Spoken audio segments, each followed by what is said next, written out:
Jane said to me that I've only got about an hour, so I'm going to do my best to do justice to the topic, but I might leave you hanging.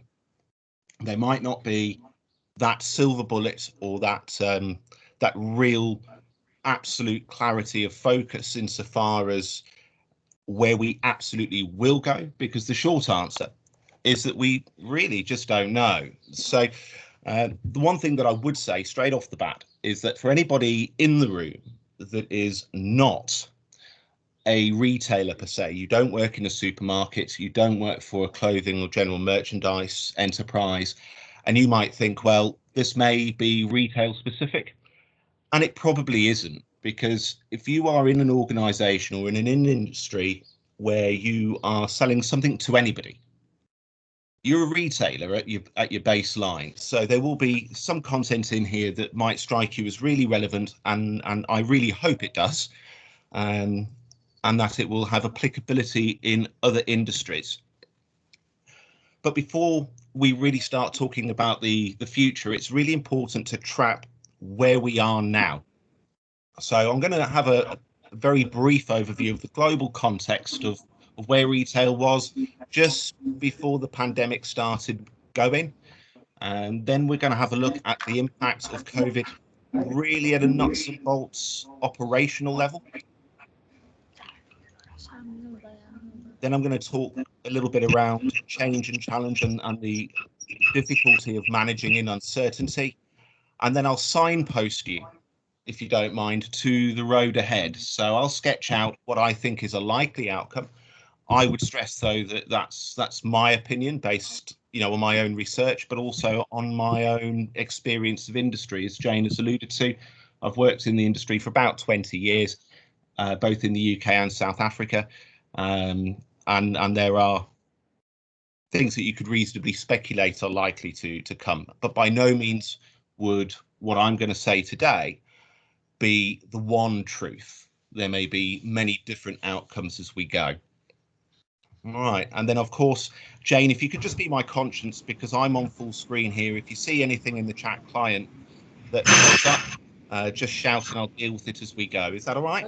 Yeah, that's absolutely fine, Sean. Right.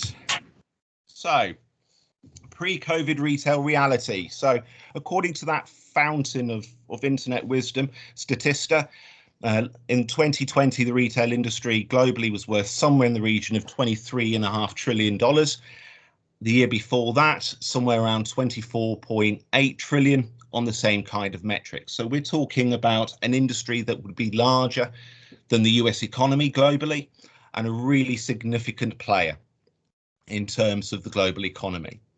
If we look at the top 250 retailers, and Deloitte have very helpfully done that for us, fast-moving consumer goods retailers would be the largest proportion of your global players by number and revenue, but they have the lowest operating profit margin, whereas conversely, apparel and accessory retailers would have the best bottom line performance globally. Now, there's a couple of issues with both. So if you are facing into uncertain times and you are sat in a fast-moving consumer goods retailer, a supermarket, if you will, and you're dealing with serious disruption, the lower your average profit margin is, the less headroom you have to really experiment with things and take a chance and see what happens. You'd really need to try and get it right first time. And sometimes, certainly when we get into the easier kinds of disruption to manage, which would be change to laws and things like that, it becomes very, very difficult for retailers to be accepting of risk. Conversely, apparel and accessory retailers might have the better bottom line performance, but when we start to see significant changes in consumer spending, they are the first retailers that would lose their revenue, as consumers would then contract what they're spending and focus on what they must spend money on, not what they would like to spend money on. And again, more globally, the global context heading into COVID would be an introduction of increasing restraints on trade. So as Jane alluded to, I wrote my thesis on Brexit, no small task. But Britain's departure from the European Union at a corporate level, at a business level, absolutely would introduce further complexity into how Britain does business with the European Union, and therefore there'd be an attendant cost. And that would not be the only example. The US's departure from the TPP would also have a bearing. Anything like that is a dampener on what retail and industry can and cannot do. Low inflation and or borrowing costs is a trend that we've seen globally. There are a lot of developed economies sat with negative interest rates.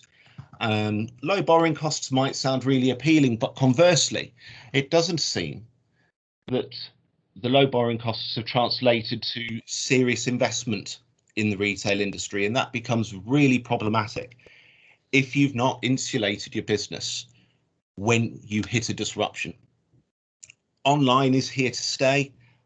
This is very much something that all retail brick and mortar stores and firms are talking about at the moment, and have been talking about it for a long time. And I've heard it in meetings easily for the last 15 years, where retail, brick and mortar retail, have a real concern about the rise of Amazon and what that does to its business models. I'm not going to dwell too much on Amazon as a disruptive influence on the retail industry. The only thing that I would say of Amazon is that retailers have had plenty time to deal with the issue. Amazon's 26 years old.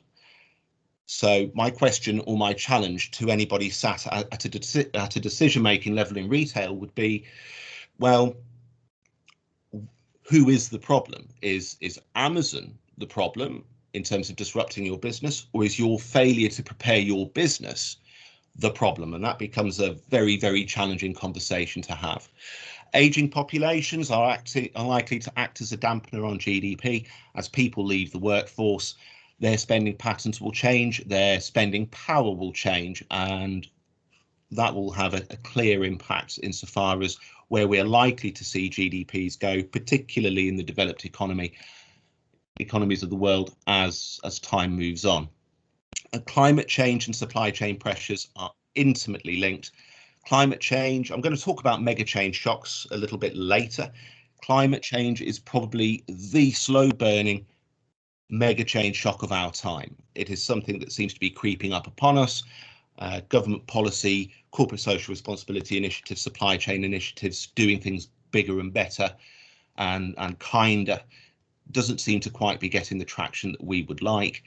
But definitely, of all the things that we're going to talk about, climate change would probably be the one that I would single out and say that if you are in an organization that has a global supply chain, which arguably any one of the 250 retailers would have, this is something you really need to sit up and pay attention to.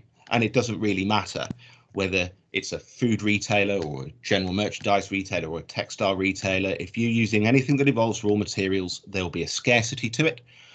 And if you have to move stuff from one part of the world to the other, there'll be logistical challenges and weaknesses within that.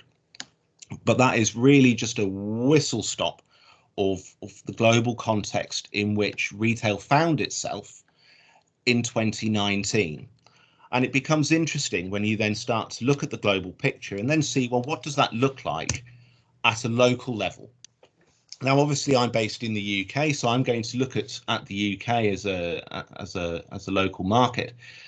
But this model you could apply to any country that you're sat in, or any macro market that you'd want to look at. And I've chosen to use the PESTLE model. Jane will tell you, I like this quite a lot. And PESTLE effectively, if you've never heard of it, is political, economic, social, technological, legal and environmental factors in a framework to try and couch your analysis in terms of what might be extant in the external market that could affect your business. And this is just a really condensed version of what we're looking at in the UK at the moment from a retail perspective. If we was to really open this up, this goes into pages, because while I've just headlined it here, and I'll pull a few out just to talk through as we go along, really and truly, the deeper analysis requires some reflection. So from a political standpoint, I've cited Brexit as the headline there, but equally you could put Brexit in literally every single column there, purely because it is such a profound change to Britain's relationship with the European Union, and then in turn into its legal framework, that by the time Brexit is done as a cycle of change, it will have touched literally every corner of government policy. UK politics internally, all of the home nations of the UK, so England, Scotland, Wales, Northern Ireland, all have their own legislative assemblies. And if you're a business headquartered in London and trading in England, Scotland and Wales, you may have to account for multiple regulatory frameworks. The legislative agenda will always be a key interest in terms of what the government of the day is going to do. Interestingly, Jane, I'll be watching later. It will be a very interesting budget statement to the Commons today. Economically speaking, the UK was already in a recessional environment before COVID landed, largely due to Brexit and the general uncertainty around Brexit.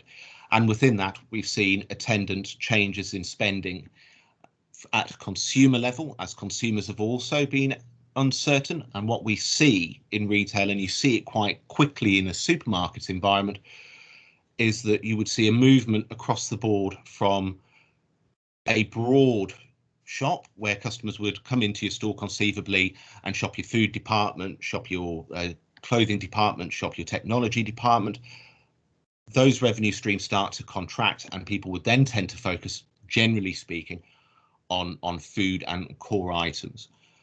Currency fluctuation, particularly a sensitive issue in the UK, that imports a lot of things. Somewhere in the region of 50% of the food consumed in the UK is sourced from elsewhere. So any movement, any fall in the value of sterling poses an issue to any retailer selling it. So in short, it pushes up the cost of the goods that you would then be purchasing, and you've got some key business decisions to make insofar as what do you then do with that cost?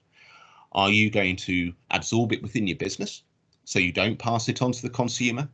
And if so, how do you finance that? Because you need to remain in profit. Or do you pass it on to the consumer? And if so, are you going to price yourself out of the market? Because the thing with retail, as it would be with any business, is that you don't work in a silo. Your competitors will be taking action on the same premise within changes to the value of sterling or any other variable within this pestle model. Socially speaking, the big one I'd really want to pull out, certainly from a UK-centric perspective, would be the supply of labour. We have historically, in terms of Britain's relationship with the European Union, had a lot of labour, a lot of the workforce come in from the European Union, and we have seen with Brexit that will be a reality that will change. The thing to bear in mind, certainly from a retail perspective in the UK, is that while somewhere in the region of 1 in 10 of the retail workforce in the UK comes from Europe, when we start going up into the supply chain, particularly food and drink manufacturing, that number rises quite significantly. So, 1 in 10 in retail, in your shops, in your head offices, in your distribution centres, might not sound necessarily like the end of the world. You might offset that with innovation, with new systems, leaner technology. But by the time you go further up the supply chain, that becomes a real issue, a real concern. And then the other one that I'd pull out on here is that there's a generational changing view of the way we work. People are expected. Sorry, Sean, just jumping in quickly. We've had a question. Can you explain what fluctuation means? Oh, of course. Yes, absolutely. Where we're seeing rapid changes in the value of currency, whether it goes up or down. So inconsistency in the value of sterling. I hope that answers the question. Yeah, that's great. Thanks, Sean. Thank you. Yeah, no problem. But yes, very certainly, as newer generations are coming into the workplace, their expectation of what employers do, how they behave, their terms and conditions of employment, and even the systems that they're using is changing. And then the other one, and that is critical to retail, is we are seeing changing consumer habits within the retail industry for some time. And this I've referenced it in the UK context, but I would venture to suggest it's a global trend. We are seeing that customers are more willing to be less brand loyal. They're going to go wherever they want, in whatever channel they want, in whatever format they want, so long as they can get what they want, when they want, at a point and a price that's convenient to them. You know, the days of people shopping at Sainsbury's or Walmart for years and years and years because that's what they've done and that's what their family did before them are long, long gone.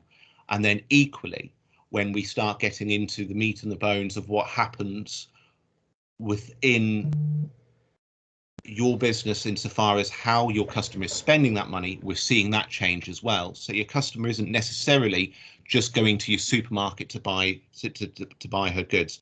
She will do a little bit of shopping in a supermarket. She'll then do a top up online. She might do click and collect, and she might buy some bread and milk from a convenience store on the way home. A very fragmented customer. Sorry, can I just interrupt? Can you please make sure that your microphones are switched off and that your cameras are switched off? Thank you. Sorry, Sean. No problem at all. No problem at all. And then technology, and again, we can talk about this all day. I've summed it up rather adroitly, I hope, as you can regard technology as both a disruptor and an enabler to your business, depending on who's doing what. But then within that, certainly within your organization, there's a changing skill requirement. I started working in retail, 22, 24 years ago as a shelf stacker. And the only thing that I was required to do was put beans on a shelf. And I literally had one job. Fast forward 20 years later, that's no longer good enough as an entry level place within your workforce. You need an employee that can put the beans on the shelf, that can go on the till, that can give great customer service, that can do back office reporting, that can use and assist customers with app-based technology, that can critically assess information that's coming into them. So we're asking our entry-level employees to do an awful lot more compared to what we were asking them to do. We were asking them to do 20 years ago. And that has a bearing in terms of how well equipped people are when they enter the workforce, and in turn, what you do with your new employees when they arrive in your business. Inductions and training of staff has arguably never been more important. And then the last couple of things that I'll talk through would be around the legal and environmental aspects of the Pestle model. The regulatory burden is interesting to retailers, and by that I mean literally the laws that we're required to follow, because in attendant with that, they are robustly enforced. We do see, and we are seeing in the UK, an increasing amount of attention being paid to retail organisations by the police, by environmental health, by trading standards, and retailers are incredibly brand sensitive. The last thing that they would want is for any kind of commentary about breaking the law or not being a responsible retailer to wind up in the press. So retailers tend to be incredibly risk averse insofar as what the law requires them to do. And sorry, Sean, can I just ask you, can you give some examples of retail stores that have had bad press and why they've had bad press? Yeah, absolutely. So I think, Jane, within the last week, you might have even read about it. There was a Tesco store somewhere in the east of England. I want to say somewhere down in Kent, that had a publicly accessible defibrillator mounted outside their shop for public use in the event of an emergency. Sorry, what is that? It's What's a defibrillator? It's a machine that shocks the heart. So if a member of the public was to collapse and a first aider was to attend them and there was no pulse, they could open this item up, and it's a beautiful piece of kit. I've seen them, and it gives you a step-by-step guide as to how to shock the heart to try and restart it while that particular individual will be waiting for ambulance attendance. And at any rate, as I understand the story, somebody took sick in the car park outside the store, promptly collapsed, and was being attended by members of the public, one of whom was a trained first aider, and knew that there was a publicly available defibrillator and they'd be able to use it. And anyway, he was prevented from doing so by the store security, and the reason that he was given was because it wasn't for public use. So of course, as I understand it, the individual that required care and attention was eventually wound up in hospital and is safe and well. But of course, this individual has obviously filed a complaint to Tesco head office, as you would expect, and it's also wound up in the press somehow. There was quite a bit of press attention, particularly locally, about that. That would be one that I can think of off the top of my head. Other examples of things turning up in the press would be anything around really bad customer service, or anything that is seen to run against the grain of expectations from the court of public opinion. One of the things that Sainsbury's a couple of years ago got a lot of attention for was the amount of packaging that they used in their food packaging. Now, from a Sainsbury's standpoint, they would say, we have a requirement to keep food safe, therefore that drives the amount of packaging that we can use. Consumer action groups would say plastic is environmentally unfriendly, and the less you use, the better. And that gained traction in the press to such an extent that Sainsbury's had customers mailing their plastic packaging back into them. And it forced the company, ultimately, as I understand it, to make a commitment to reduce plastic packaging in excess of what their sustainability plans had already stated. And that was 2019, if I'm not mistaken. The other classic one, certainly in a food environment, that we would see is when your trading standards and environmental health officers audit food premises, come and check them out to make sure that they are safe and clean, and that food record keeping is safe and clean. In the UK, they would give you a score, so a number of stars, so 1 being immediate improvement required, 5 stars being absolutely fantastic, and all of those figures get published in the local press as well, with interesting results. I'm based in Oxford. I read the Oxford Mail releases of that with some interest, I can tell you. Does that answer? Yeah, thank you, Sean. That's absolutely brilliant. Thank you for those examples. And we've also had in the chat the story about ASOS buying Topshop and Miss Selfridge. That, yes, those are other examples of retail getting in the press, and basically massive names that we've known in the past falling like flies. So thank you, Sean. Thank you. Continue. No problem at all. And then legally speaking, there's also a pensions and minimum wage requirement in the UK. Now, from a labour workforce standpoint, if there is an increase to the minimum wage, that's great news for the workers. Really good news for the workers, particularly in a time like this, for sake of argument. But when you are Tesco and you employ 250,000 people, and the government puts the minimum wage up by a penny, 5 pence, 10 pence, it literally layers millions and millions and millions of pounds worth of cost into the retailer. And retail is still a very, very manual business. You still need large amounts of people to carry out your day-to-day functions. There's only so much that you could do to offset that. And then equally, as I've alluded to in terms of the more global picture, as populations age and people leave the workforce, there's a requirement, obviously, to pay out their pensions, and there is a massive and growing cost to that. And environmentally, climate change, as I've already touched on, supply chains intimately linked in with that. and challenges of the built environment. So a lot of UK infrastructure is old. A lot of buildings in the UK are old. A lot of retail sites that organisations have their stores in are old, and some of them will be subject to local restrictions in terms of what you can do with them, even down to the colour you can paint the walls outside.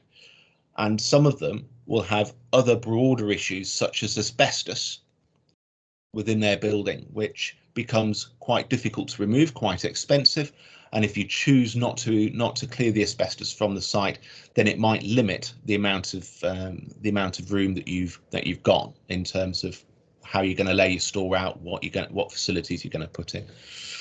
So, like I say, I could talk about this for the next 12 hours, but that is just really a whistle stop, just to give you a flavour of the kind of things that the UK retail industry would be looking at pre-COVID, and how that trickles down from the global picture. Oh, apologies, my mouse isn't cooperating with me. And then in March 2020, we go into lockdown. COVID happens, and the world literally changes overnight. And there are immediate operational requirements and pain points or stresses that loom into view straight away. You need, if you're Tesco, you need face masks for 250,000 people. You need sanitizer for 250,000 people. And you don't need it next week, and you don't need it next month. You really need it right now. And that becomes really interesting if you are in an organisation that is used to a drumbeat of activity, like many retailers are, or if you are a professional manager that likes to get a nice plan, then have it reviewed, and then execute it, and then review it, and then tweak it, and then execute it again. You don't have the time for that. It literally goes straight out of the window. And then in turn, it then starts to ask a deeper question of your management teams, insofar as how well equipped they are to change direction at pace, because it's business as normal on Monday, and it's business as not normal on Tuesday. And it becomes really, really interesting to see, certainly from a numbers perspective. And I'll give you a couple of examples later as to how I would identify that. But it becomes really interesting to see the presence of a leader versus a manager within your organization when you run into a serious disruptor like COVID. And then, we will certainly within the global press, and certainly within the national conversations, people are talking about COVID. Within my workplace, my chief concern now, 12 months on, isn't COVID, it's the mental health of my staff. Many months of stress, many months of lockdown, many months of not being able to do the things that you would enjoy, and that becomes a really ticklish issue from a occupational health and a duty of care standpoint. The default setting in most retailers that I've worked in, and I've worked for a few now, would be that where possible, the manager would manage the employment relationship with your employee, because that's the job. And if a colleague is expressing serious concerns, you would signpost them elsewhere. You would refer them to an employee assistance program, or you would refer them on to other resources that may be available to you. And that may be an appropriate response, but certainly when you're in it every day, it becomes really difficult to see if that is a sufficient response. And sometimes what you need to be, certainly as a leader, is accessible to your teams, and to be able to have that conversation with them, and to be transparent enough to turn around and say, well, look, there are some things that I do know, and there's some things that I don't know, and just to give them a reassurance that we're all in it together. And I'll touch again on that a bit later. And then, of course, as the stresses climb, and as things become more and more urgent, there is also an impact to your management teams that you need to bear in mind, in terms of how do you actually run your shop?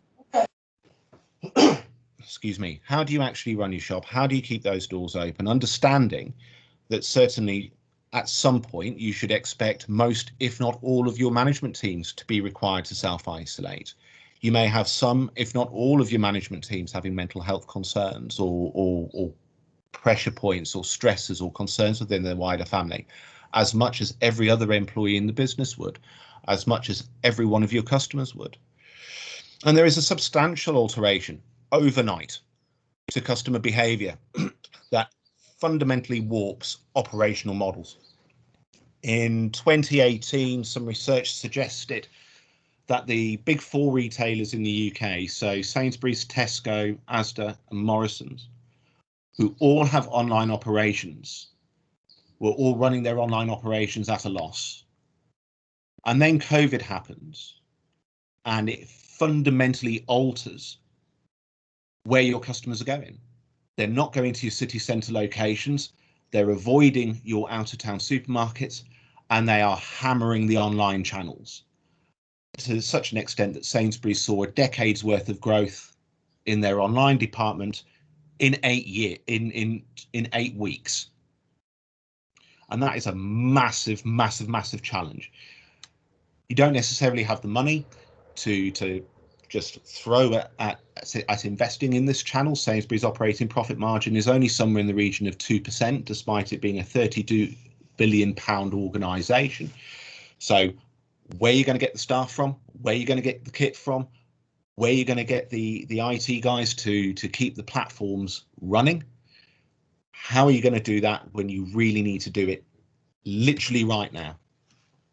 And COVID, as I think we can all understand, is not hermetically sealed. It doesn't only stay in one place, it goes where it wants. So while your organization's been disrupted and while your consumers' lives are being disrupted and while your employees' lives are being disrupted, so are your depots, so are your suppliers, and so on and so forth. It is a truly global, colossal impact on retail.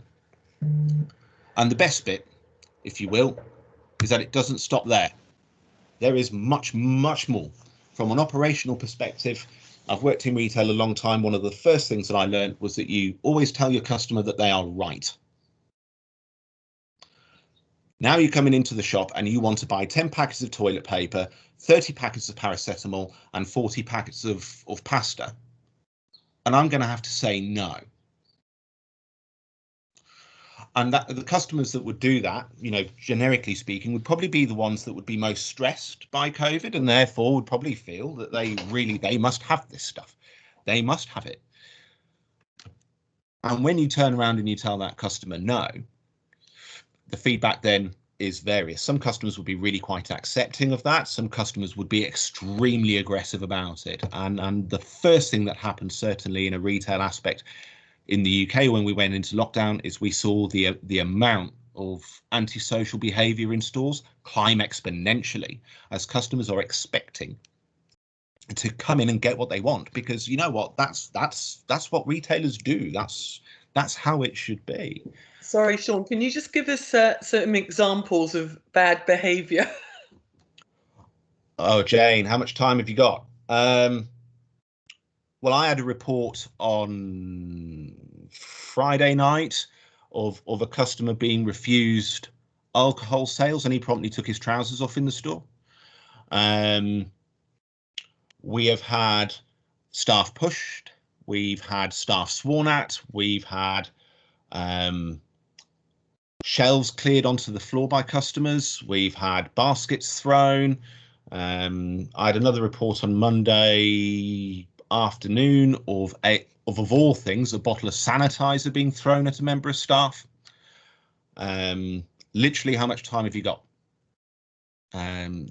You know, and well, that's fascinating, and it probably goes against the grain of what the kind of behaviour that some people might think becomes the British. Oh, absolutely, and you know, Jane, it needs to be said that the majority of customers are compliant. The majority of customers get it. The majority of the general public have an understanding that these are unprecedented circumstances. But it becomes really difficult sometimes when people do have a genuine sense of panic. You know, I mean, not long after I think it was probably just before we went into lockdown. I took a taxi home from work, and you know, I'd stocked up on a couple of items because I thought, well, you know, we don't really know which way this is going to jump, so I'm not going to do a massive trolley shop. I'm just going to buy an extra couple of bars of soap just in case I can't get it next month, kind of thing. And the taxi driver that took me home turned around and he said, you know, he'd gone to the Tesco near where I live at about 6 o'clock in the morning, and he was queuing outside to get in because he wanted to buy some things, you know, for his family to use. And he said, you know, by the time he got down to the health and beauty section, it was stripped bare. And I thought, well, here we go. I turned around to the taxi driver and I said, look, here you go. Here's some soap that I bought today. Just take it. And, you know, Jane, would you believe he actually offered to pay me for it? He was that stunned. He didn't expect me to give him anything. He actually offered to pay me for soap. And I never thought I'd live in the UK, give somebody a bar of soap and have somebody turn around and say, can I give you a few quid for it? You know, stresses like this really do amplify customer behavior. You know, I mean, the amount of memes and the amount of jokes that were going around amongst retail management, particularly in the food industry, about customers suddenly migrating to the toilet paper aisle to buy truly industrial amounts of toilet paper because they've got this weird concern that they're not going to be able to get it.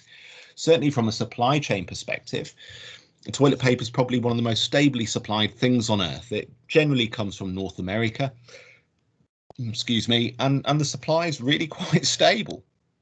I've never known in the 20 years I've worked in retail to get a briefing note from anybody in any organization anywhere saying, yeah, we're going to run short on toilet paper. But customers were hammering that like you would not believe.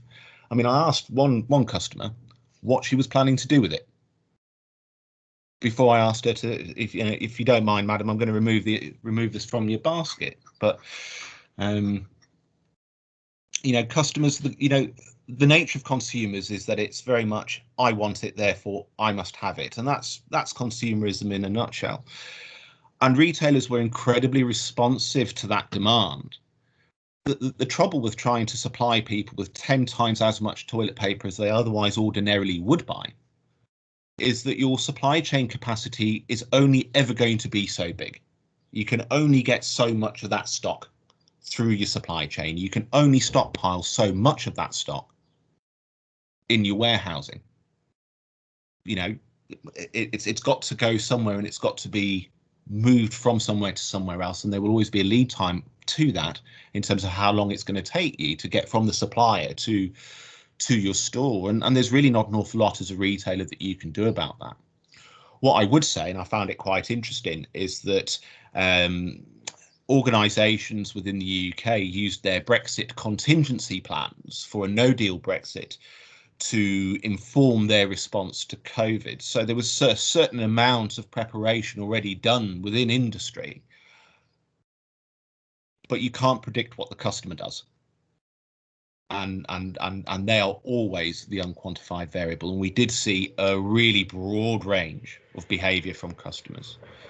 From some of those circumstances that I've already described, and then equally from some customers that brought in thank you cards and boxes of chocolates for staff for being there for them. So it's not all bad news, but it becomes quite interesting to see how people behave when they can't get what they want in a national emergency. There's also an immediate change to the company mission.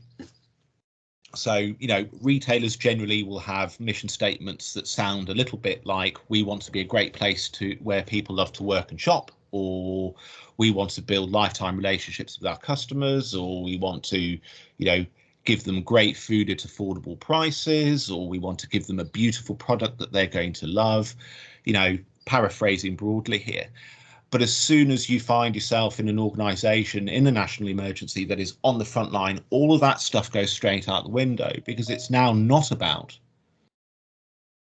being a great place where people love to work and shop. It's now about feeding your community. It's now about providing a frontline essential service where everywhere else is shut. And I've met thousands of retailers over the course of my working life, and I can tell you for free that not a single one of them have ever turned around and said to me that the reason that they applied to work in a shop is because they wanted to be a frontline essential worker.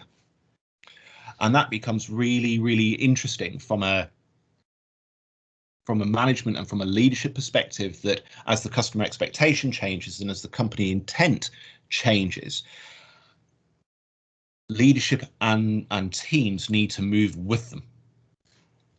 And that becomes really quite interesting, because again, you will get the whole range of responses that you would see in your customers. You would see that within your workforce as well. You would see those who would think, yes, I'm absolutely going to do my bit. Supporting my community in the middle of a national emergency is absolutely the right thing to do. And then you'll get all the way back to the other end of the scale, where you'll have conversations with employees that will sit down and say, well, listen, this really isn't what I signed up for. My family are concerned. I think I'm gonna get coronavirus. I just don't want to be here. This really isn't for me. This isn't what I applied for. Yeah. And then moving on, at a more strategic level, with such an unprecedented challenge, you now need to talk to your competition. So Tesco, Sainsbury's, Asda and Morrison's, we're all talking to each other to try and agree a common line, a common message to the public. We did see towards the end of March, April 2020, adverts and communications on behalf of all of the major retailers in the national newspapers, in the middle of panic buying, just asking customers to buy what they need, because we knew that there was enough in the supply chain to satisfy the demand if people just shopped as they normally would.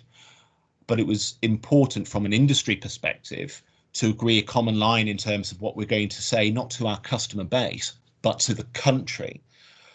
And then equally, when we started looking at how do we allow our essential workers to shop, are we going to give them a dedicated time? Are we going to give our more elderly and more vulnerable customers a dedicated time to shop? To make it easier for people to understand in the wider communities, the industry was sending out one message, that the first hour of the trading day would be reserved for the elderly and more vulnerable and NHS staff, before others and the rest would be allowed in. So that becomes quite interesting from a cultural aspect, in terms of not being used to talking to your competition. You don't want, as a retailer, retail's highly competitive. You don't want to talk to your competition. You want to beat them.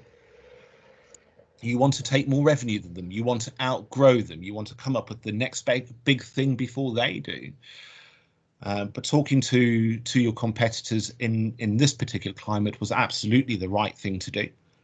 Slight cautionary tale that competition laws in the UK are really quite stringent.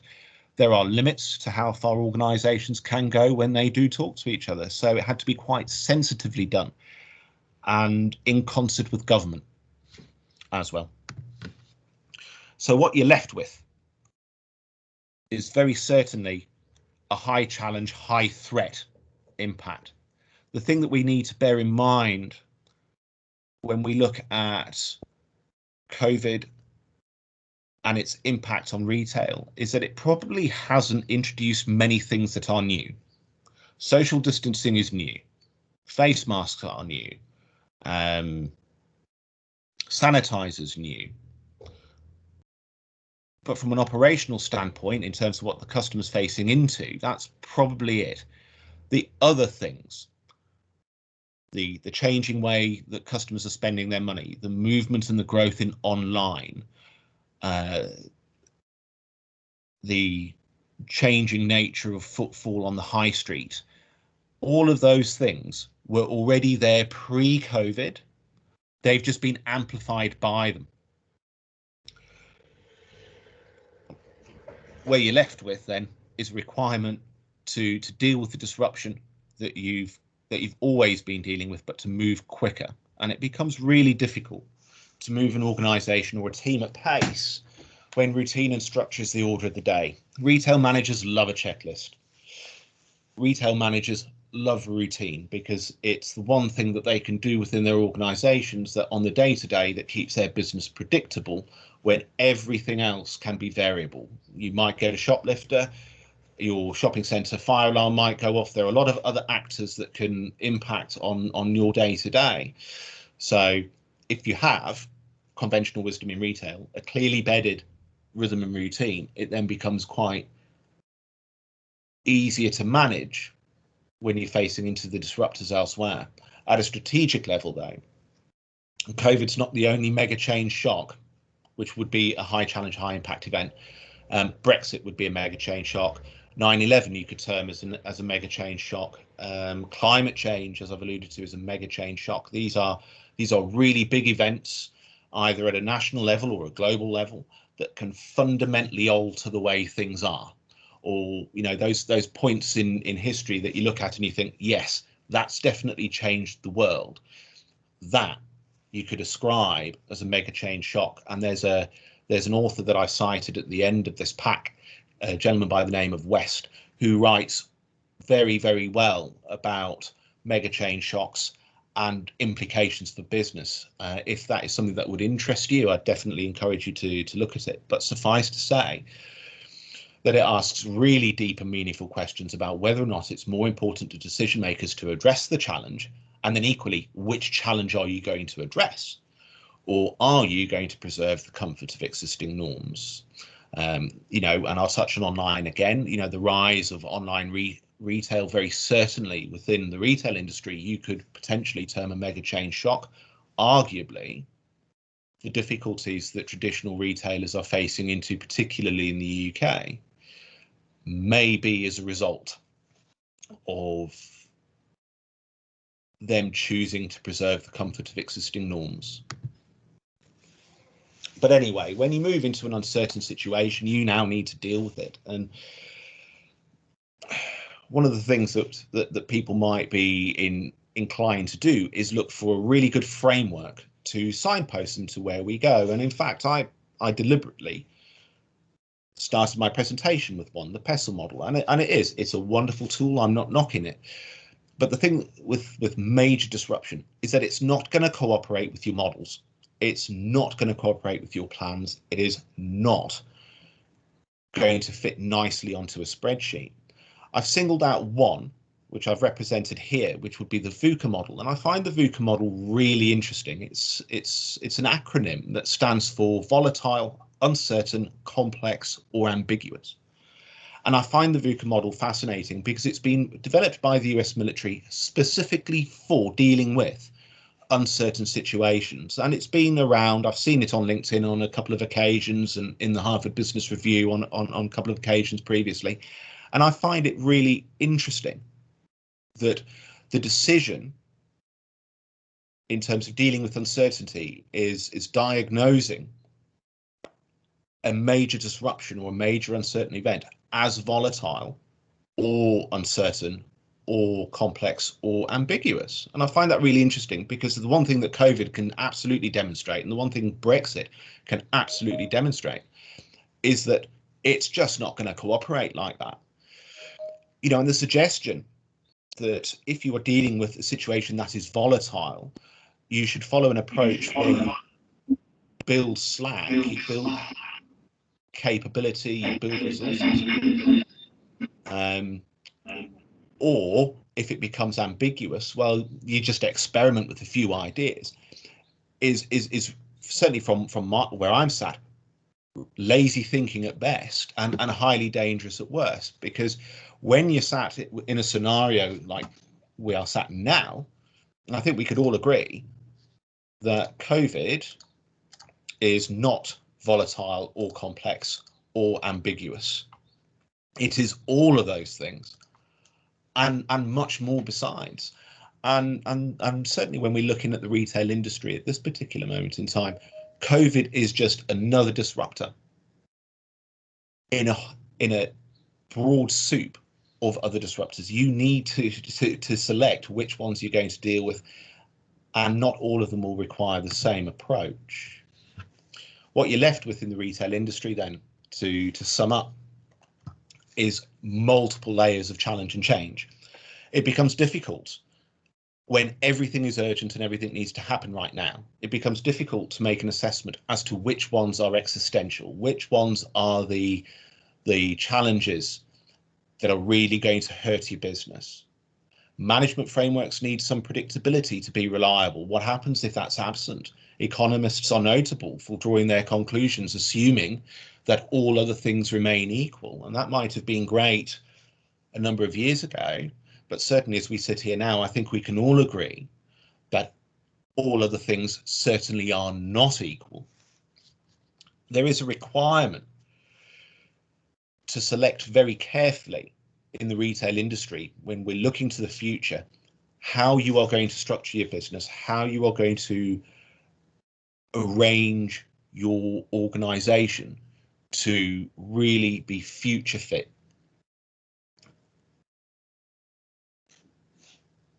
And then very certainly there is an absolute requirement to get it right. The margin for failure, if you get change wrong in this industry, is really quite unforgiving, and I'll touch on that a little bit further on. But very certainly there becomes some real issues in terms of understanding where you need to go from here. There are a couple of barriers to change that we also need to deal with straight away. Is that the first thing is that implicitly we don't like change. Situation normal is much better than situation abnormal. Change is not just as simple as installing a new IT system. It's not just as simple as having a conversation with somebody. Systems, organizational culture, and indeed employee attitudes come into play. Retailers, certainly in the UK, have already seen extensive cycles of repetitive change. I'll give you an example, certainly within Sainsbury's. In the last 8 years, frontline management at store level, the supervisory level, has been restructured 4 times as their roles have changed. When you then go back to that management team with yet another change that needs to be landed, people can be disengaged, they can be apathetic, they can be nervous about it, they can be more resistant to it than they might have been a couple of years previously. And that can engender a certain amount of gallows humour, a certain amount of cynicism, and a certain amount of resistance, and a certain amount of, oh, well, that's definitely not going to go well, is it? Or, I don't know why they're doing this now. This is a really bad idea. And that engenders a self-fulfilling prophecy that if you think it won't work, well, it won't.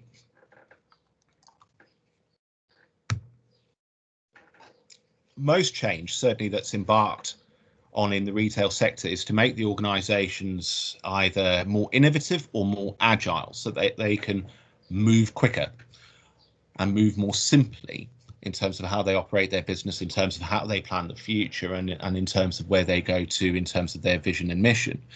A guy by the name of Hollingworth writes extensively about organizations climbing light and fast, and he's got a really, really good metaphor for it, and he calls it the Alpine style of climbing, which is effectively somebody climbing up a mountain similar to the man in the image there, with not an awful lot of equipment. And he likens modern Alpine style methods of climbing he contrasts it rather to what might have gone before, where there are expedition teams and there's long supply chains and there's lots of base camps and lots of other people facilitating the movement up the mountain. And what he basically argues, the tenet of his proposal is that if you strip your organization back and you move from a numbers-based understanding of your business to a behavior-based understanding of your business, you are much more likely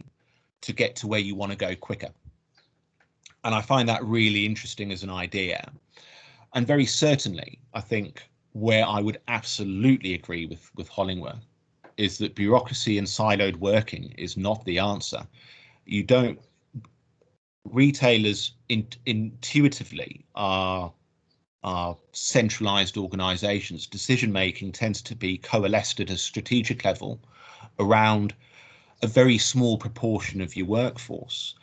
But if you really want to be agile and you want to be able to move at pace, you don't need a centralized control system, and you shouldn't desire a department-like system that looks great on a PowerPoint of what your organization looks like. You really want to be looking more towards, how do I get a cross-functional way of working in my business? And by that I mean a multidisciplinary decision-making team. I don't necessarily want, if I'm speaking to a retailer, I don't necessarily want to speak to the finance department and then go and speak to the stock replenishment department, and then go and speak to the forecasting department, and then go and speak to the IT department. Why can't I just go and speak to the team that has got all of those things in them? Speeds your organization up, and because you have a wealth of expertise around the table, deep experience of different sides of the business, it can also save you effort of having to go and perhaps try something, realize it doesn't work, come back and try it again. When you've got all those opinions and all that knowledge in the room, you can de-risk what you're trying to do earlier. So very certainly that would be my desirable outcome, but it is a major cultural and systemic change that you need to make. You need to enable it with IT, you need to enable it with systems, but you also need to engage and enable it with people. And as I've touched on, when we look at moving forward, we'll either look at how we make our organizations more agile or more innovative. And I believe that the speaker yesterday was absolutely brilliant. I'll add some weight into the debate, I suppose, and suggest that innovation's not a new idea. Innovation, this isn't, 21st century thinking. Rothwell in 1994 sketched out some characteristics of what he called a 5th generation innovation process, and we might recognize some of his terms. 20 odd years later, we're still talking about integration. We're still talking about flexibility of systems and working structures. I've literally just touched on it in the last slide. We're still talking about real-time processing. We're still talking about including our suppliers, external partners and collaborators to get a real total end-to-end picture and understanding of what's going on within your business and outside it. And certainly from a retail perspective, none of what I've said here, none of it is new. None of it is new. These ideas have been around with us for a while. So what's the issue? A couple of barriers to change in the retail context for you. Retailers are phenomenal at collecting data. Absolutely amazing. If anybody's got a loyalty card, a store loyalty card that they might swipe and get points that they could redeem for goods later, whatever the case may be, all that you've done is you've given that retailer thousands of little data points about yourself: where you shop, when you shop, how often you shop, what you're buying, how often you're buying it. Are you shopping for promotions? Are you not? Do you buy alcohol? Do you buy red meat? All of those data points. But data is one thing. Meaningful information is another. And certainly in today's world, do I want 300 million data points? Or do I just want 10 really golden nuggets, 10 really useful bits of information? Certainly, if I'm a decision maker in a large business, I don't want the 300 million data points. I want the key insights. I want the knowledge and I want the wisdom that comes from meaningful information. And retailers are much, much better at getting information about you. They are far worse at deciding what to do with it. Change implicitly is a risky business. As I've alluded to, people don't like it for a start, and that includes your leadership. And some decision makers may choose to deal with risk by avoiding it. I've only got a year to go as CEO. I'm going to kick this can down the road and I'm going to let my successor deal with this issue. Or they might transfer it, give it to somebody else. Maybe they'll insure it. Maybe they'll get a subcontractor to do it.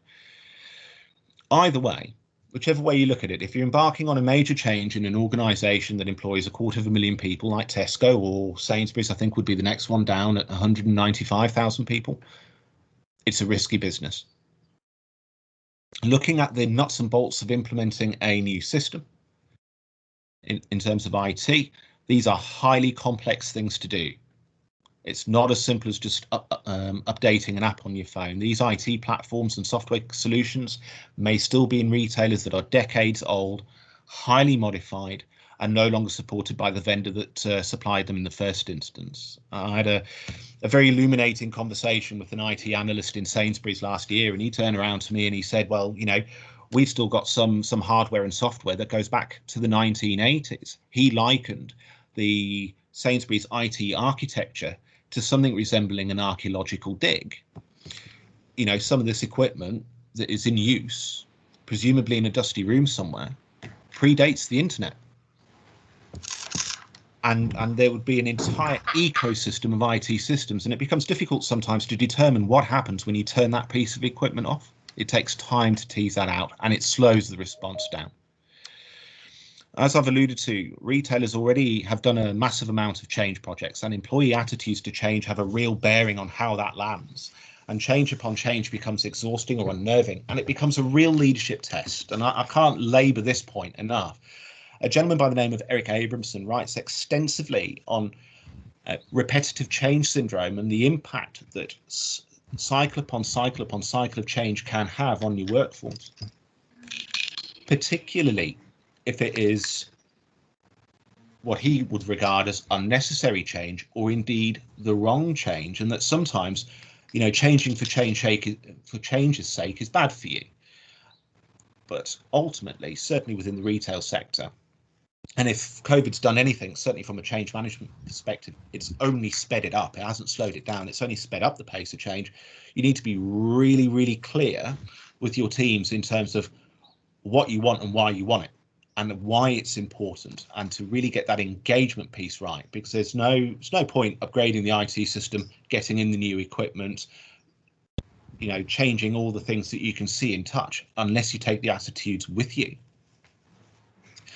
Other actors, such as government, may limit options and slow the pace of organisational change. And I suppose the best example I've got of that would be specifically when retailers were seeing massive growth in lockdown into online retail and an immediate requirement to service that demand.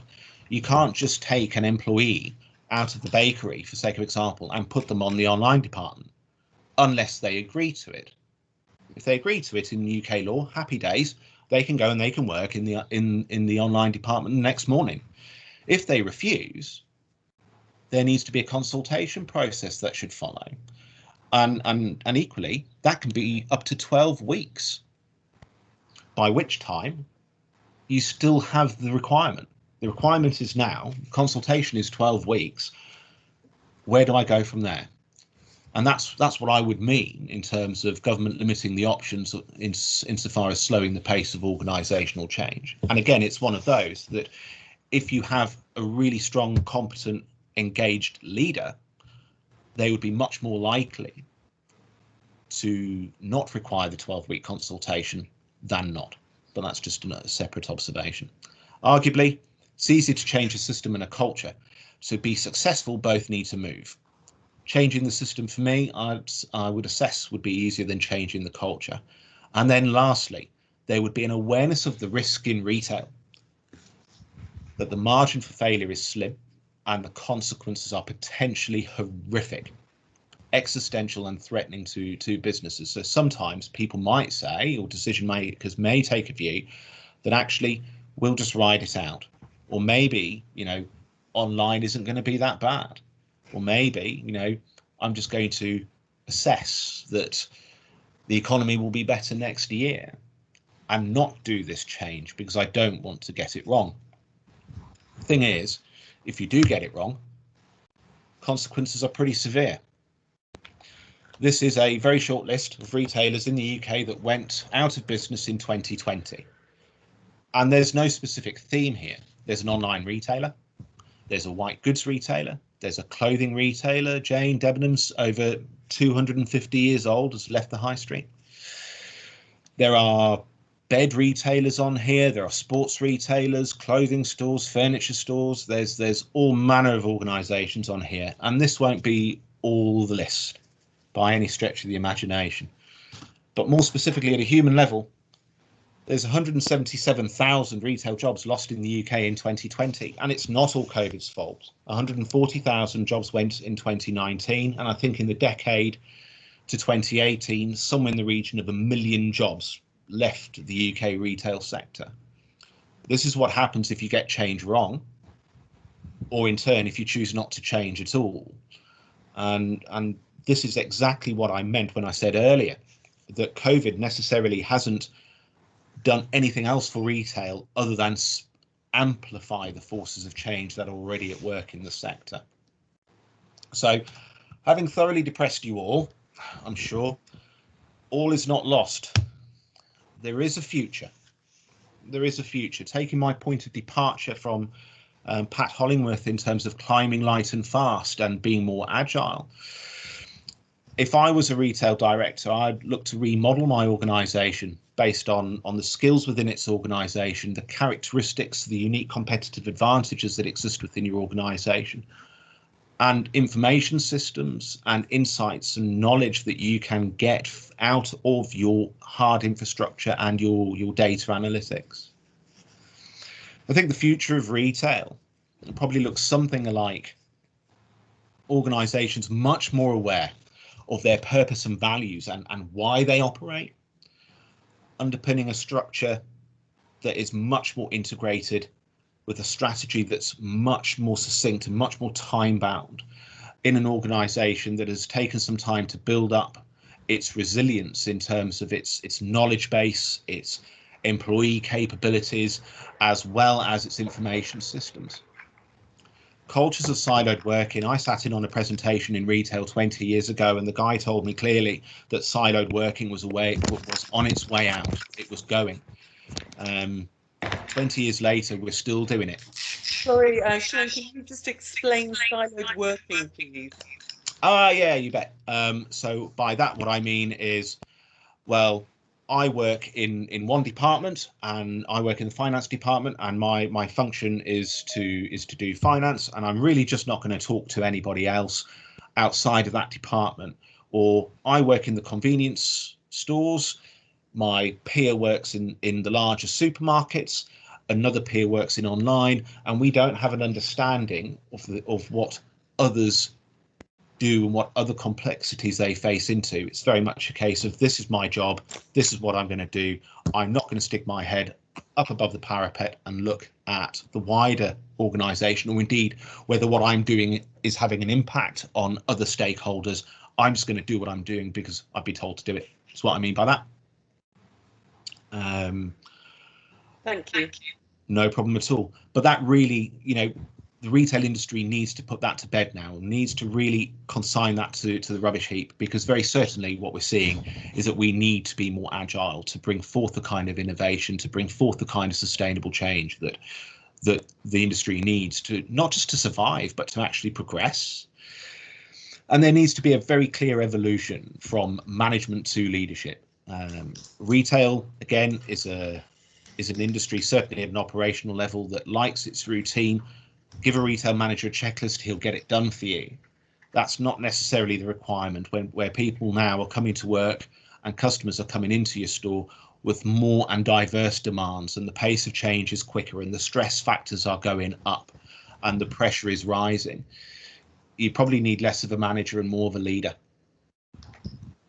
And then equally, to support that kind of change, what I would like to see is a meaningful change to how we measure performance, and certainly not just retail, but commerce generally measures retail, measures performance in financial terms or in number terms, is what I mean by quantitative viewpoints. I'd like to see that change to a more output-based model. I'd like to see people looking more at the health of organisations in the round. So,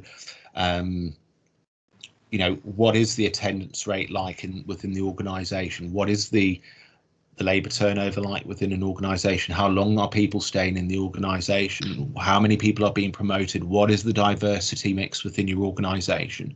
We know that diverse and engaged teams do better. We know that. There's been an entire library written about that. But we're still at a retail levels relatively poor at measuring that. It's generally confined to an annual survey. I think when you start to look at the behavior within your organization, as opposed to strictly speaking the financial output, you start to get a more rounded, more balanced picture of what your organization's doing, and that can only be good for business. That can only be good for your organization. It can only be good for your employees, and it can only be good for literally everybody else. So to be a little bit more direct, where do I think we're going to land up on in 2030? There's a couple of paradigm shifts that I think retail will make.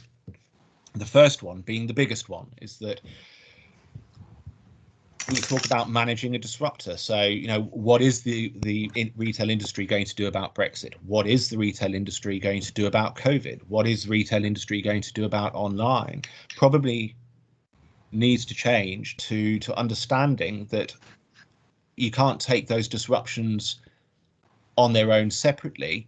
We're just going to have to get used to managing and operating in a continually disrupted marketplace, because once COVID is done and the pandemic is over and some sense of normality returns, the only thing that we do know is that the next disruption is going to turn up, and we don't really know what that is yet.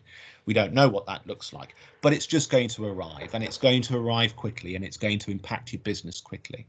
So you probably need to move from a structured process, from a highly ordered, regimented structure, to be willing to constantly evolve your methodology, to experiment and adapt and try new things and see, and be willing to take a chance on what works versus what doesn't.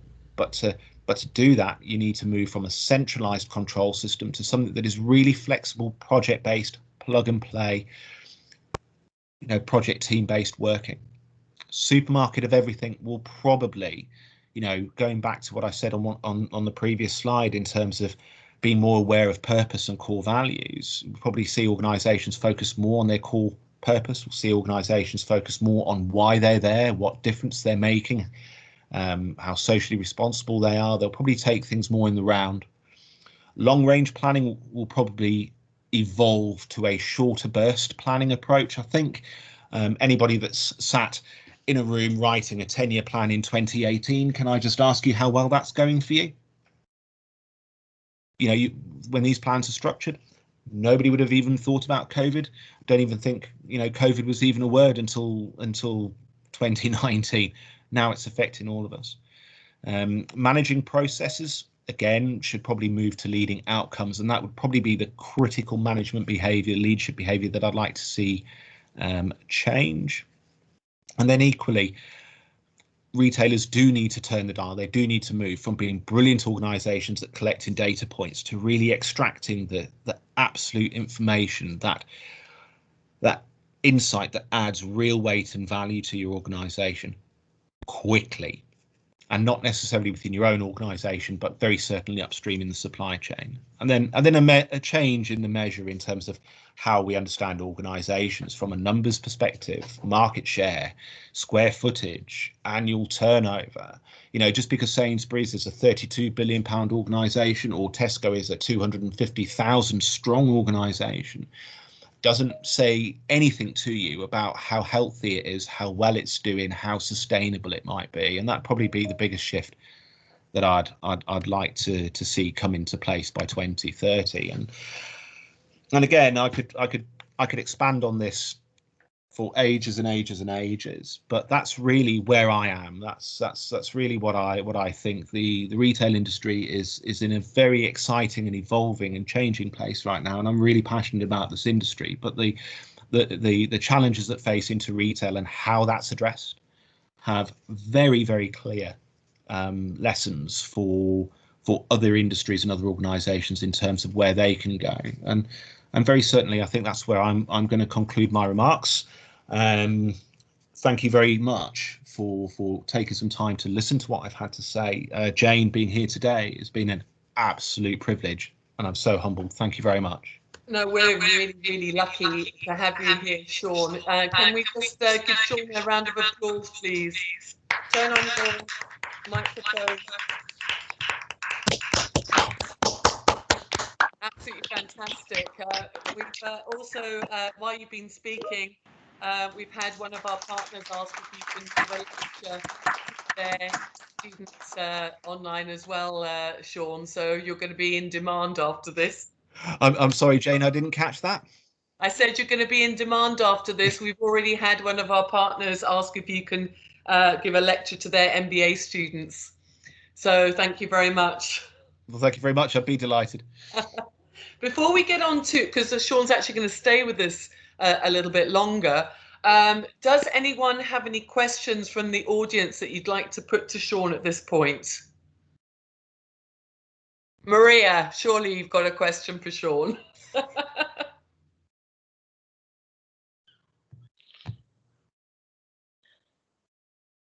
Any questions? I'll help with the chat box. Okay, everyone's saying that it's clear. That's good. But we've got a couple of questions for you. Sean, do you want to introduce? Have you got your notes in front of you for the questions that you've got? Yeah, just give me a sec. I'm being slightly IT challenged here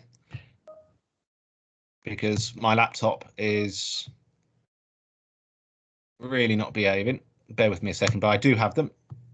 We've got lots of thank yous coming in. Yeah, guys, thank you so much. That is really, really amazing. And I mean, I've put a little note up on the chat saying you're all very welcome. And as I said at the end of my remarks, it is an absolute privilege to be here. And if there's anything that you've taken away from that, well, then that suits me down to the ground. That's what I've come here to do. We've had a question here. Explain the concept of supermarket on purpose. Do you mean? Can you just clarify that question a little bit, please? Yeah. So directly, what do I mean by supermarkets of purpose? Would be a supermarket that essentially knows what it sells and knows why it sells it. An organization that is really, really, you know, corporately we talk about vision and mission. I would want to see that go further. I'm fascinated by the impact of purpose as an idea on all stakeholders within an organization. So very certainly, and you know, the best example that I've got of this is it becomes really interesting when I go into a retail store and I say what, and I ask a random employee, well, what is the company's mission? And certainly at a ground level, I've never known anybody, certainly at entry level, to turn around and rattle off the vision statement down pat. But when I've been speaking to retail colleagues during COVID, and I've been saying, listen, guys, I know this is going to be really tough, and I know this is going to be difficult, and I'm just as nervous about you about this as anybody else is. But we're all in this together, and never mind feeding the nation, let's just feed our communities. Having that clear sense of purpose organizationally and from a leadership perspective is the tie that binds and can help people really go and excel and move beyond where they would ordinarily go if it's just a job. And that's what I mean by supermarkets of purpose, or indeed a retailer of purpose. I would really want to see for organizations to excel and to really get out so they really understand what they do and why they do it, and more importantly, make sure they tell everybody. Okay, thank you, Sean. That's a fantastic answer. We've got some more really interesting questions coming through the chat. So how do you maintain the discipline when going forward with agile in retail? It'd be what do you mean? What do you mean by that? I mean, if we're talking about discipline at a shop floor level, in terms of what your shop looks like, there are plenty of brand standards and laws and expectations that are cultural within an organization already. There's no retailer worth their salt that's going to walk into a store that is going to be untidy, sloppy, or slovenly, or empty, and tolerate that. I think the bit for me around real meaningful agility is that it speeds up your response, if nothing else. And you know, if I'm in a food store and I'm a store manager and I don't have bananas, for sake of example, which would be the fastest moving food item in British supermarket retail, I know I'm going to have a day of pain from customers because they can't get what they want. So, but then equally, I need to tell somebody about that, or I need a system that allows me to tell the system I need it. But I do need the response now. So when I'm talking about agility, it's more around how information is exchanged and how ideas are shared.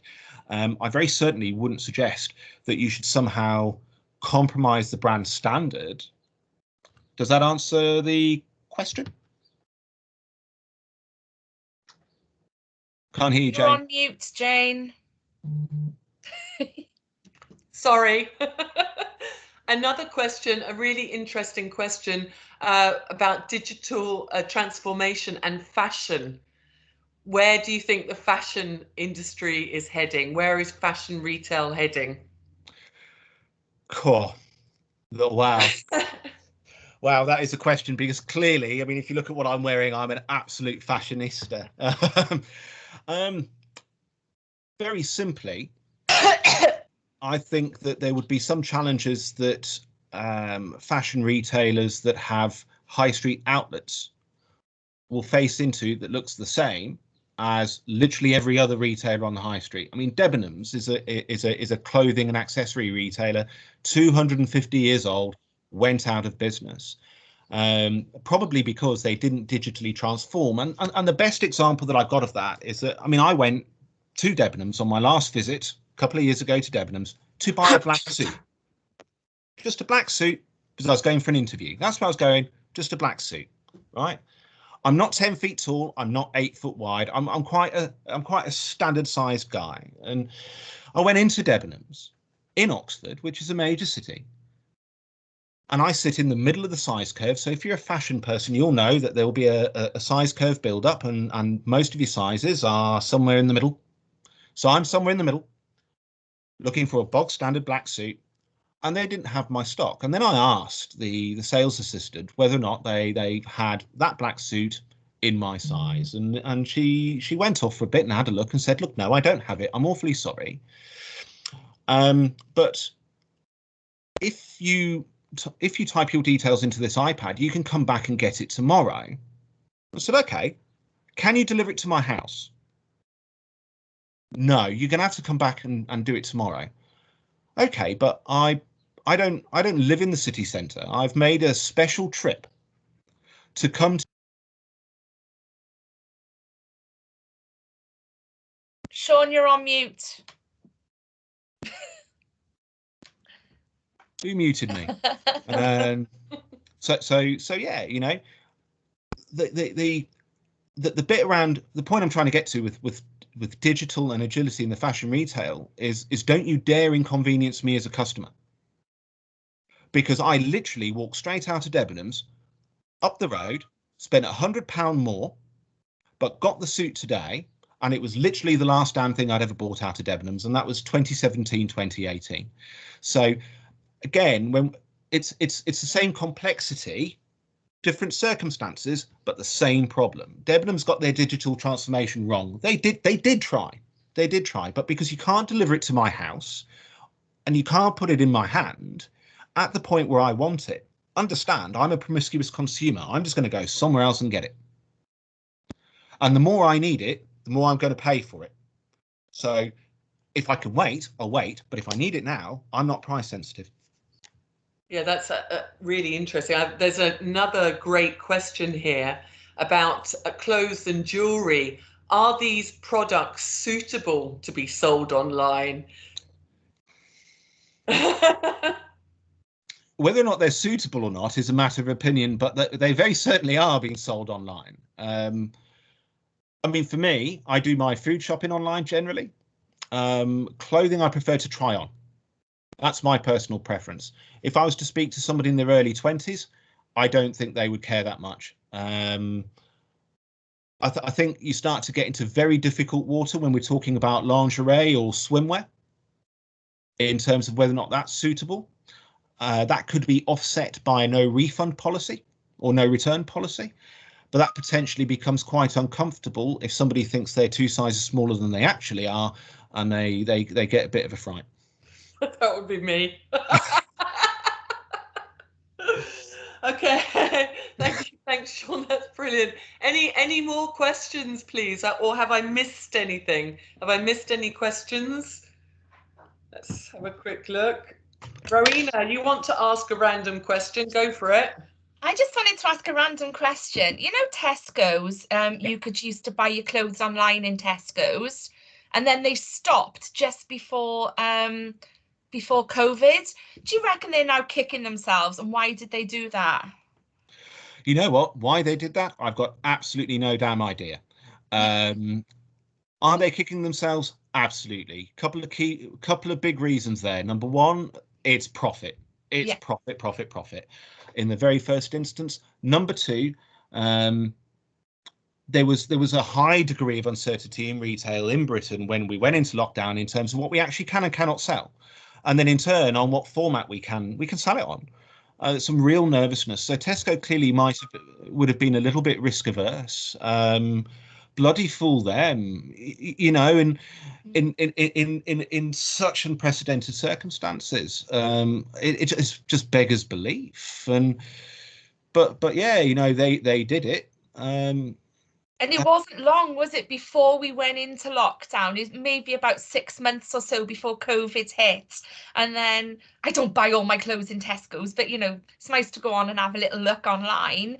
And yeah, I bet they're definitely kicking themselves. They absolutely are. I mean, it'd be interesting to talk to somebody in Tesco as to why they did that, because I'm assuming that there would be some or other thought process behind it. So you know, one of the big challenges, one of the immediate challenges that people had was trying to get enough stock of the right stock through the supply chain. So Sainsbury's adapted their approach, and they turned around and said, well, I'll tell you what we're going to do is we're just going to accept that we're not going to have great supply of beers, wines and spirits. What we're going to do is we're just going to let those stocks run down, because by doing that, we can then get an extra 250,000 cases of capacity a day into our supply chains to get paracetamol, toilet paper. Don't even talk to me about toilet paper, pasta, powdered milk, baby formula, all that stuff through the pipe. So there's more than one way of doing that, but yeah. Okay, thank you. Yeah, thank you. Got another interesting question about what do you think about selling pharmaceuticals online?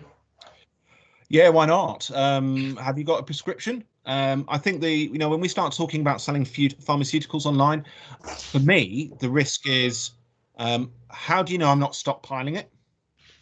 Because I think that the retailer has a duty. This is my personal opinion, has a duty to be socially responsible in terms of ensuring that that script is accurate. So how do you validate that? And then equally, there is a massive data concern with that. So yeah, 100%. We've got a pharmacist that wanted to know about that. He's a pharmacist. I suppose when it comes to medicine, does it might get far more complex?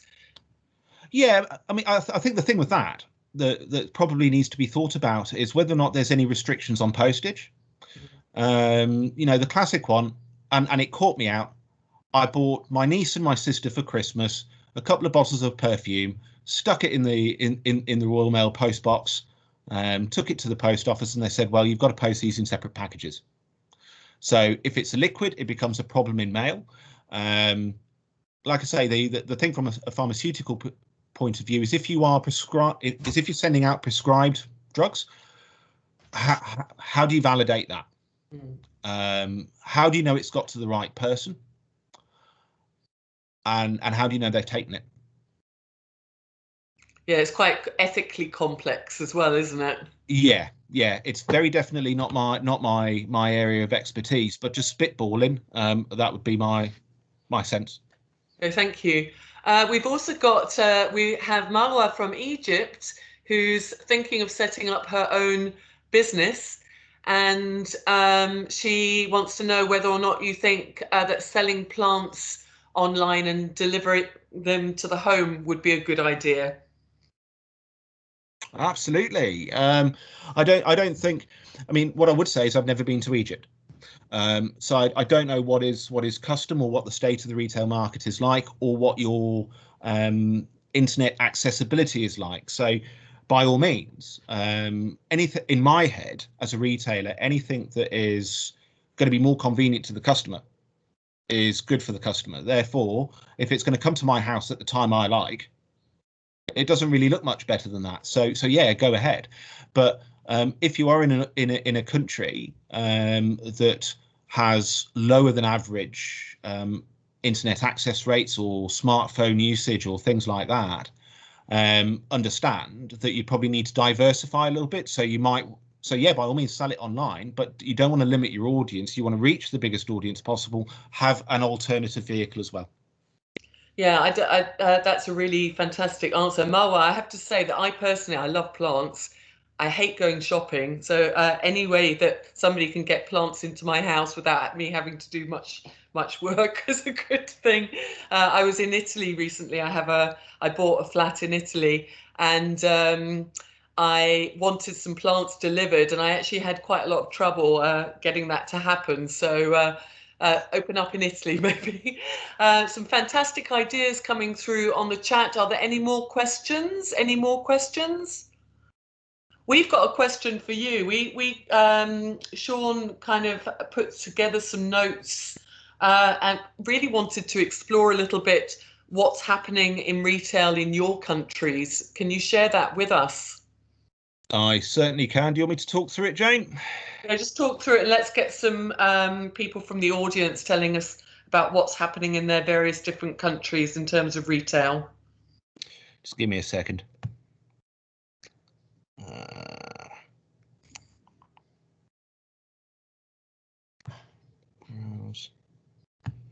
Give me a moment.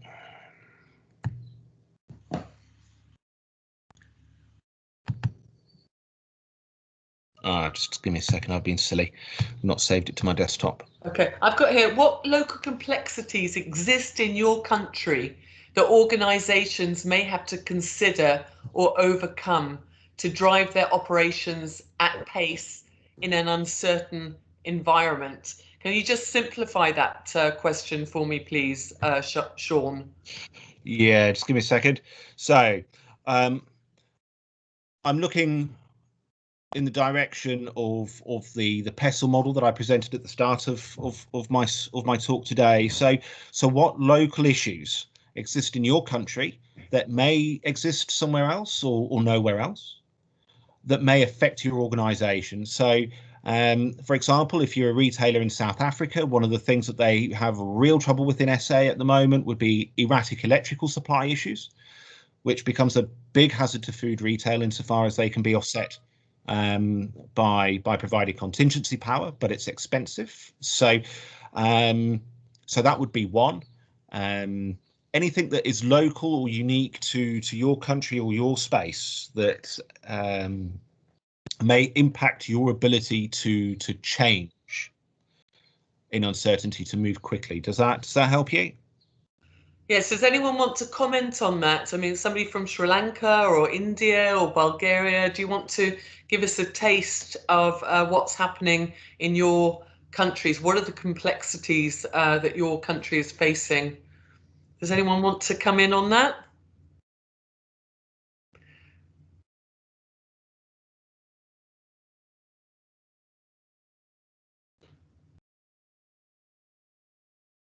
Brigadier, have you got some, could you... Yeah, may I come in?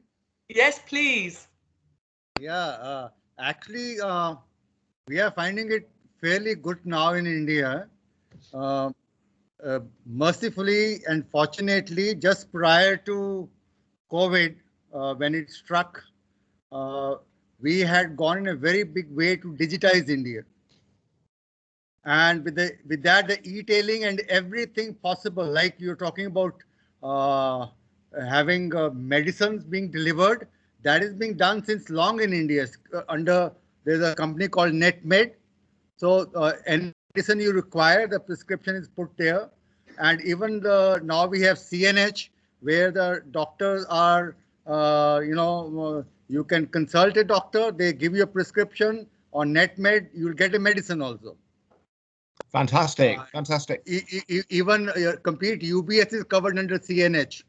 So, so we have the doctor's consultation is there, and there are plethora of doctors, the best of specialists are available on CNH. So we have downloaded all those apps and everything is functional there. And the best of it is, which we recently learned, is there's a one startup called Licious. So they provide you the most delicious non-veg stuff, raw or semi-prepared. So you can quickly have very nice stuff at home, and within half an hour they'll be there with the best of stuff. You name it, and we have got it. We have gone in a very big way in the e-tailing part. That's really interesting. Thank you for sharing that with us. That's phenomenal. Anybody else got some insights? We've heard from India. What about any other countries that want to share insights? Yes, please put your camera on if you'd like to ask a question, or just put your microphone on. Hello, can I ask something? This is Maria from Greece. Hi, Maria. Hello. Hiya. Well, I would like to ask, here in Greece, for the retail shops, we have invented, let's say the government has invented, a procedure. It is called click away. Do you know click away? Does that click away operates in England? Here, they mean you call the retailer on the phone, you call him, and you ask him, for example, to buy a shirt. Then the retailer prepares the garment and the bill, and you have to drive and go there in order to obtain your order. This is called click away. For the last, let's say, 8-10 months, it doesn't work really. It is a problem because most of the people cannot go this distance, and the shops, they do not deliver like an online shop. They do not deliver. So I was asking, is this a patent of the Greek people, or this procedure is also working in England or other countries? Look, certainly in the UK, what you've regarded as click away, I would call click and collect. So what you do is you wouldn't necessarily phone the retailer. You might put through an order via a website, but then you would select an option to collect it at the store. So they prepare it for you. You would say, I'm going to come pick it up at 3 o'clock, for sake of example. And then you jump in your car, you'd go down. Aldi do this particularly well in the UK. You send your order in. You agree the time that you're going to come pick it up. You go down, you drive into their car park, you text a number, and you text the bay that you're in, and they bring it to your car. And does that work in England? Yes, it does. All right. Yes, it does. Very, very much so. A lot of retailers, I mean, Marks and Spencer, for example, have had some form of click and collect for years. Sainsbury's, Tesco, Aldi, a lot of the retailers are doing click and collect because it's just so darn convenient. But yeah, it does work. But it's not necessarily a phone in. It is an internet-based, app-based vehicle to do that. Mm-hmm. Well, the solution the government gave here is because these kind of shops, they do not have a website with an e-shop. That's the reason. Just to help, but it seems it doesn't work. And I mean, that'd be a matter for industry and for government to talk about, I think. But yeah, certainly from our perspective, it's us as a consumer in the UK. Does it work? Yes, it does. Does it work well? Yes, it does. Click and collect is not universal, though. We tend to see click and collect in food and supermarkets. We tend to see it less in clothing and general merchandise. I think, generally speaking, if you're in the UK as a consumer and you are ordering clothes, shoes and stuff like that, you'd probably order it online to get delivered to you. Okay, thank you. Thank you You're very very much. welcome. Sean, we've got an interesting question from Nader about whether or not small retail businesses, they're facing very many challenges at the moment. Do you think that one solution is for them to merge? Not necessarily. I think any decision taken to merge a business is very certainly not one to be entered into lightly in the very first instance. It is one choice that you can make. It is not the only choice that you can make. I think when we're looking at a decision to merge a business of any size, you've got to look at what is the best possible outcome for all your stakeholders. So that would be staff, customers, suppliers, communities, things like that. Bigger is not always better. There are some organizations that can do quite well with a very, very small base, with a very, very small footprint, and can thrive. That's really interesting. We've just had an insight here from Sri Lanka about how initially, before COVID, before lockdown, that people weren't keen to shop online. And now since lockdown, it's become essential. And from what I understand about Sri Lanka as well, is that many retailers, even small retailers, were very, very quick to adapt to the changing circumstances. And that sums up Sri Lanka, doesn't it? Because Sri Lanka is always very quick to respond to things. Very interesting country. Yes, Sean is available on LinkedIn. I can confirm that. Have we got any more questions or insights into different countries, please? What about Bulgaria?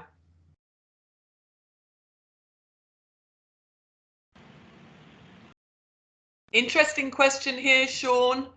How can small business improve their inventory management? How much time have you got?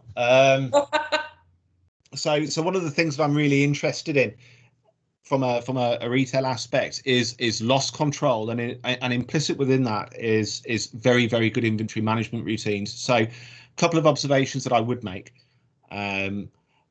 is, if you're talking to me about how to improve inventory management because you're losing it, I would very certainly say that you'd need to go and have a look very critically at what your internal processes are, and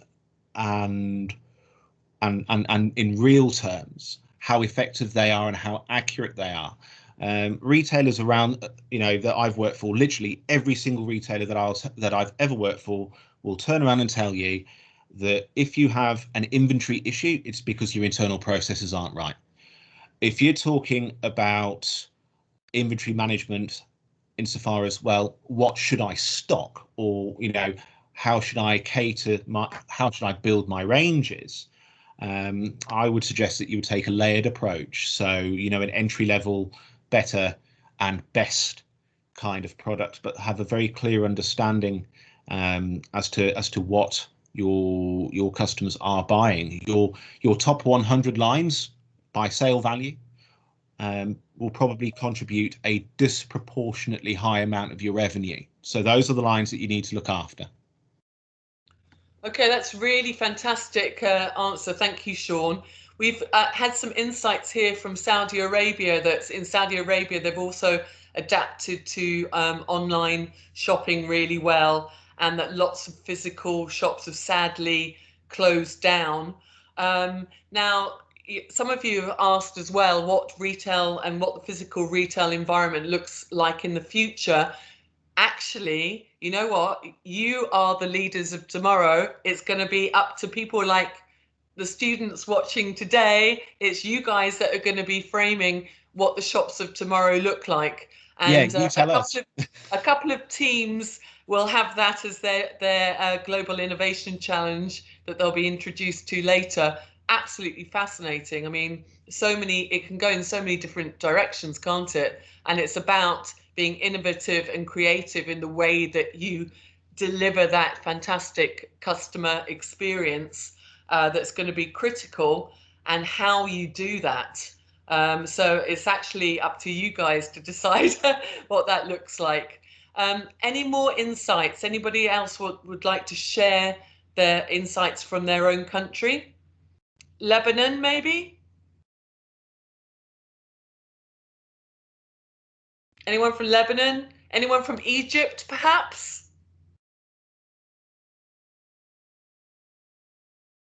Okay, we've had a question here. As a retailer, what are my growth opportunities as I don't have a strong competitive advantage? The loaded answer is find one. Would be my steer. So you know, without getting into the weeds of the conversation, my suggestion to you would probably be to really take a critical view of your business and where it is and where it's at right now, and make an assessment as to what you can and cannot affect. I'm assuming that the retail organisation that you're referencing is or has been around a little while, or is probably an established business, and therefore I'd suggest that it probably does have a competitive advantage of some sort, otherwise it wouldn't be there. So it's about actually trying to establish and identify yourself what that competitive advantage is. I mean, for some small businesses, a competitive advantage can just be the person that's working there, that the customer walks in and they love, you know, being around that shopkeeper, couldn't it? You know, having a good relationship physically can be a really good advantage. Yeah, you know, I think I totally agree with that.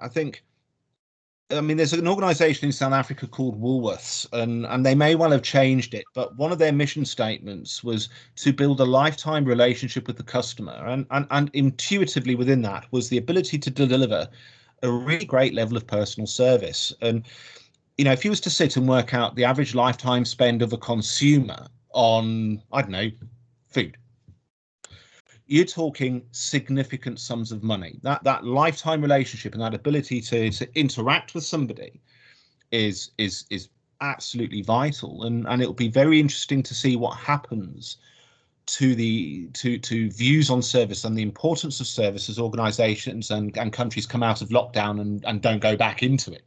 It'll be very interesting to see how that evolves. A really interesting comment here from Nada about 3D visit to the Grand Egyptian Museum. I'd like to go on that. And also the fact that we'll be relying on technology far more as we go forward. And actually the lecture tomorrow is on artificial intelligence and technology, so it'll be interesting to see what Stan has to say. But, you know, we could imagine a world where if we don't physically go into a shop, we might be able to put on a headset and go into that shop virtually from home, mightn't we? 100%. And there's probably somebody in a dusty room thinking about it. I'm sure, yes. Well, I've just had an invitation here to Egypt. Yeah, I'll be there as soon as I can. Is there anybody else that would like to share some insights of what's happening in their own country? Hi, this is Sakura from Sri Lanka. Hello. Actually, today session really interested, and we also experience the same thing. Like in Sri Lanka, especially this e-commerce and online delivery, that much not popular before COVID situation.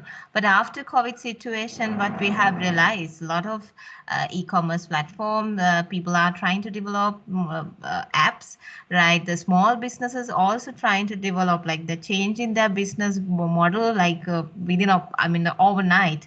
So that kind of a changes we can see after COVID pandemic situation. And especially when it's come to people mindset also getting slowly now they're changing, like they're trying to order things from online, like not only for food, all the items. That's kind of a change in mindset. And also the businesses and the small businesses are also trying to change their business model according to this situation. So it's still in Sri Lanka, we have a huge opportunity in this e-commerce and this online platform. That's just a thought I thought I have to share with all. That's the Sri Lanka situation. Thank you. Fantastic share. Thank you very much. Excuse me, can I add one more word to Ms. Sakura's comment? Yes, please go ahead. Please, yes. I'm Prasad, currently staying in Singapore, and my home country is Sri Lanka. I'm really agreed with what Ms. Sakura was said right now, because I have recently talked to one of my friends in Sri Lanka. So they are attached to the whole online delivery business channel. So they have realized when compared before COVID-19 situation and the post-COVID-19 situation, so many people are involving on online purchases, and they have built their trust on it now. So the shop ends also, they are working on developing their trust on their customers as well. So it's basically right now, so many people are going online, like apps, like she said, apps are getting developed, and the end-to-end the transactions are also now we see the online card cash payment, and now cash on delivery also it's happening. It's based on trust.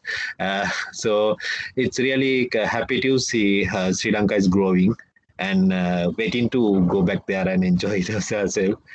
So we'll see. Thanks for the lecture today. It's really opened up some areas in also, because I have been experienced. Singapore is using so many online platforms, so many things. So it's really a good thing that Sri Lanka also getting in touch with the online platform. It's a great pleasure to see. Thank you. Brilliant. Thank you very much. Those insights, that was really interesting. We've had another good question here. How can we enhance customers' experience through of online shops or through online shops? A couple of things. I think firstly, it needs to work. In the very first instance, the platform that you're using, the site itself needs to work. Very payment needs to be secured. I think if you really want to upset a customer and you want to do it fast, leak their card details through a data breach. I think that'd probably be the best way to do it. The other one would be just around making sure that what the customer's ordering is actually going into the basket. So one of the best ones that I've got, and this is one of the hazards, I suppose, of machine learning. There's an urban legend in Sainsbury's that a woman went onto the online website and ordered herself a very expensive Dyson vacuum cleaner, and paid, I don't know, I mean, I don't own a Dyson, £200, whatever it was, for this vacuum cleaner. And then the order rattled through the pipes, turned up on a colleague's handset in store. The store was out of stock, so the system auto-suggested a substitute. And instead of this woman getting a £200 vacuum cleaner, she got a dustpan and brush. So it's very, whatever it is that you're going to do online needs to be as credible on the online space as it would be in your shop. You know, the price needs to be clear, it needs to be available, the system needs to be stable. You know, when we talk about traditional retail being clean, tidy, full, you know, the comparable transference into online would be that the platform needs to be seamless.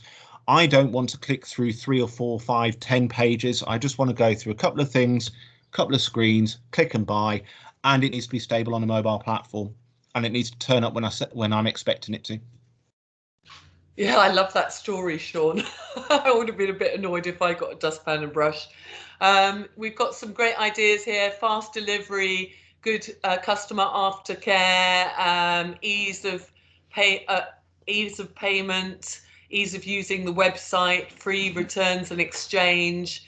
All some really good ideas there. Anybody else? Does anyone else have a question or an insight that they'd like to share with us?